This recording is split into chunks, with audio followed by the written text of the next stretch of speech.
जब भी income tax बढ़ता है, जीएसटी बढ़ता है, रोड टैक्स बढ़ता है, कोई भी टैक्स बढ़ता है, महंगाई बढ़ती है, तो हमेशा मिडिल क्लास पर्सन के ऊपर कितना प्रेशर है ये कैलकुलेट किया जाता है।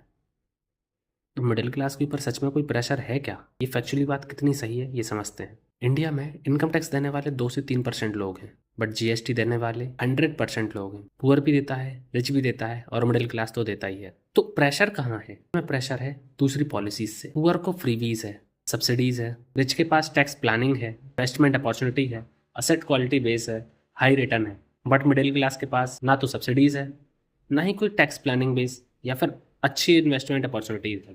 बिकॉज उसकी जो इनकम है और उसका जो एक्सपेंडिचर है उसमें गैप ही नहीं बचता है। उसके पास कुछ अपॉर्चुनिटी ही नहीं है। उसकी इनकम तो अच्छी हो रही है बट एक्सपेंडिचर भी अच्छा हो रहा है। उसको लगता है कि मैं कुछ कर नहीं पा रहा हूँ, मैं कुछ ग्रोथ नहीं पा रहा हूँ। दैट्स वाई मिडिल क्लास हमेशा परेशान रहता है। मिडिल क्लास टारगेट नहीं होता है, बट पॉलिसीज फ्रेमवर्क ऐसे होते हैं मिडिल क्लास को टारगेट बनना पड़ता है। मिडिल क्लास विक्टिम नहीं है, बट जब भी इकोनॉमी को स्टेबिलिटी चाहिए तो टैक्स, ईएमआई, एक्सपेंडिचर इंक्रीज होता है और मिडिल क्लास के ऊपर प्रेशर पड़ता है।